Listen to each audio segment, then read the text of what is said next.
নমস্কার বন্ধুরা, আজকে শুক্লা রান্নাঘরে সবাইকে স্বাগত। আজ আর একটা নতুন রেসিপি নিয়ে চলে এসেছি। আজকের রেসিপি হলো পালং শাকের পাটিসাপটা পিঠে। আমি কিভাবে বানাচ্ছি প্রথম থেকে শেষ পর্যন্ত পুরো ভিডিওটা দেখতে থাকুন, আশা করি ভালো লাগবে। আমি এর জন্য পালং শাকটাকে এই গোড়াটাকে বাদ দিয়ে এরকমভাবে পুরোটা নিয়ে নিয়েছি। আর এখানে যেগুলো আমরা সাধারণত নর্মাল ভাতের চাল খাই সেই চালটাকে আমি ভিজিয়ে দিয়েছি। এই আমি গ্যাসটা জ্বেলে জলটা গরম করে নেবো। পালং শাকটাকে প্রথমে আমি একটু হালকা 1-2 মিনিট ভাপিয়ে নেবো। পালং শাকটা দিয়ে দিচ্ছি। এই নেড়ে চেড়ে আমি 1-2 মিনিট ভাপিয়ে নেবো। এই আমার 1-2 মিনিট ভাপানো হয়ে গেল। এবার আমি জল থেকে ছেঁকে আবার আমি ঠান্ডা জলে দিয়ে দেবো। আমি ফ্রিজের জল দিচ্ছি না, যেহেতু এখন ঠান্ডা, এই জলটাই অনেকটাই ঠান্ডা আছে শীতকালে। পাটিসাপটা পুরের জন্য আমি নারকেল দিয়ে পুরটা করব। এর জন্য নারকেলটাকে আমি আগের থেকে কুড়িয়ে নিয়েছি। নারকেল আর গুড়ে সমান সমান করে দিয়ে দিয়েছি। পুরটা করে নেবো। এবারে নারকেল আর গুড়ে আমি মিশিয়ে দিলাম, পুরটা করে নেব। আমি নারকেলের পুরটা করার জন্য নারকেল আর গুড়ে ভালো করে মিশিয়ে দিলাম। এবারে পুরটাকে তৈরি করে নেব। গলে গেল, এই একটু জল জলে টাইপের হয়ে গেছে। এইটাকে নেড়ে চেড়ে একটু শুকনো শুকনো করে নিতে হবে। এই আমার হয়ে গেছে শুকনো শুকনো। এবারে আমি নামিয়ে রেখে দেবো এটা।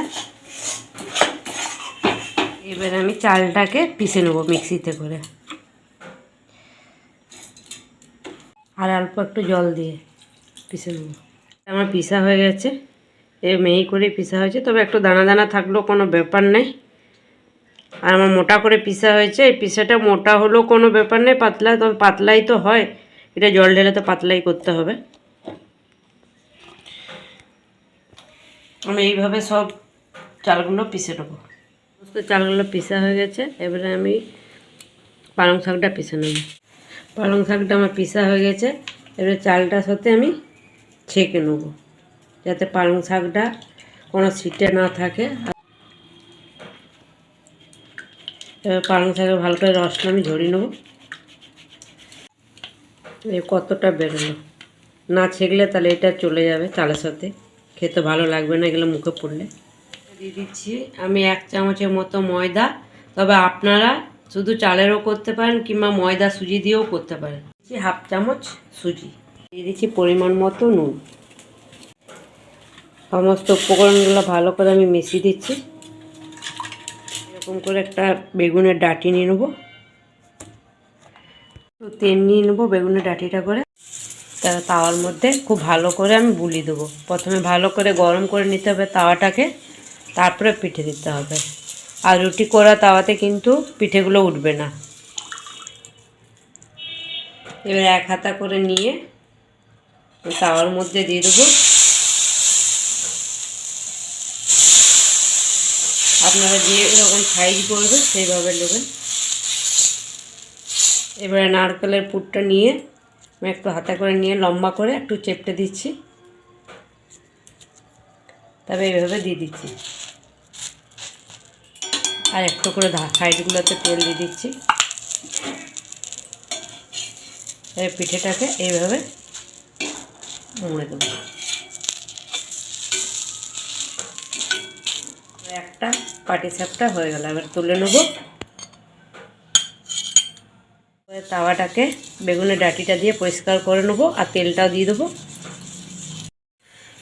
যতবার পিঠে করবেন ততবার এরকম করে তাওয়াটাকে পরিষ্কার করে নিতে হবে, নাহলে উঠবে না পিঠেগুলো। আবারও দিয়ে দিচ্ছি ব্যাটারটা। কত সোজা বানানোটা।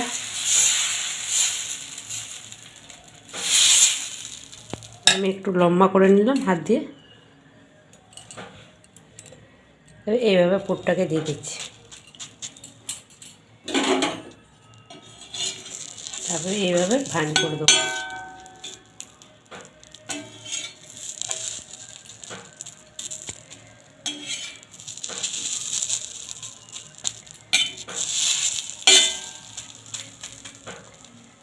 এই আমার দুটো হয়ে গেল, আর বাকিগুলো আমি এইভাবেই সব করে নেবো। সব হয়ে গেল, অল্প বেঁচেছে, একটা ছোট মতন করে দিলাম।